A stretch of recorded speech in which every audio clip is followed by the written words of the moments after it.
The end of times is a mythical favorite. How life on this planet will come to an end. Every religion has a different version, every scientist has a different theory, and every conspiracy theorist has a captivating tale. But they all agree on one thing: it will be dramatic and biblical. Maybe something like this. What you're looking at are not European canal cities.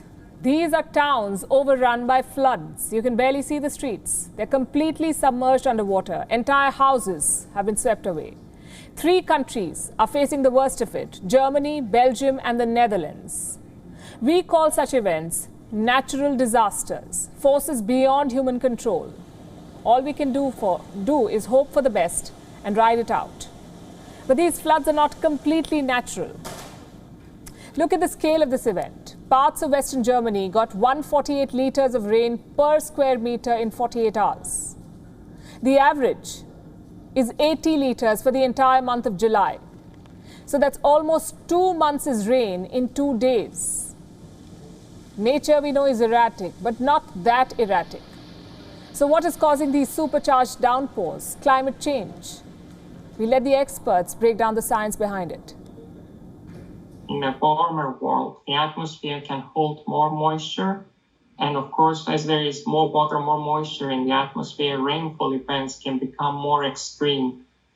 So we've seen before that extreme rainfall events have become more frequent because of climate change.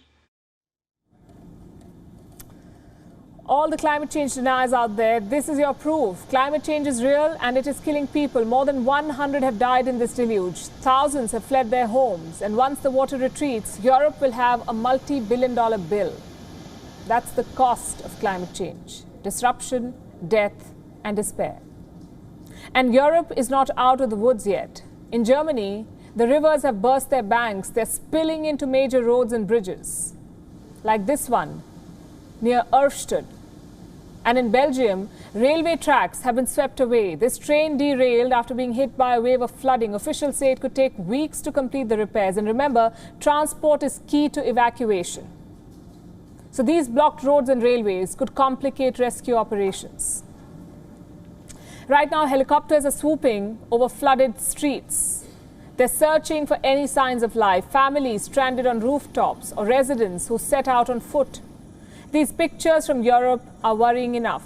Unfortunately, we have more. Last week, the American East Coast was battered by a tropical storm. Within days, New York City was flooded. The residents were wading through knee-deep water. It seeped into the underground subway stations. These are called flash floods. They don't build up gradually. Just a few hours of intense rain can trigger a flash flood. They're extremely dangerous because there's no warning. Just 350 kilometers from this deluge, there is a drought situation. That's right. Washington has declared a state of drought emergency. Nature cannot explain this kind of freak weather, but climate change can. We've seen heat waves in Canada and South Asia, the heaviest rainfall since measurement began in Tokyo, the worst floods of the century in Europe. All of this in a span of less than 2 months. Do you still think the planet is fine? We are in the summer of climate change. Freak events are becoming common: supercharged rains, heat waves on steroids, monster cyclones and storms, which means the window of action is closing. Quite simply, it's now or never. Such catastrophes can move leaders to action. German politicians, for one, are lining up to blame climate change. The Vice Chancellor said the floods must serve as an incentive for climate action. This is a natural disaster. But the fact that this natural disaster is taking place in this way is certainly connected to the fact that climate change is progressing at a speed that we have observed for a while. That must be another incentive and also an obligation for all those who have become victims here, for us to do everything we can to stop man-made climate change and prevent such disasters in this scale.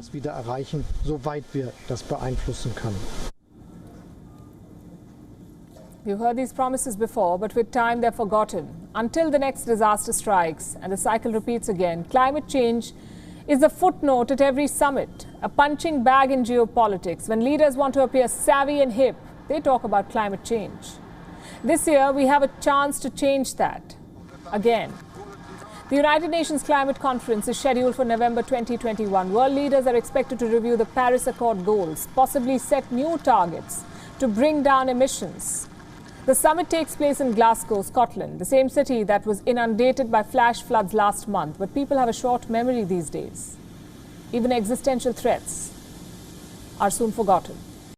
WION is now available in your country. Download the app now and get all the news on the move.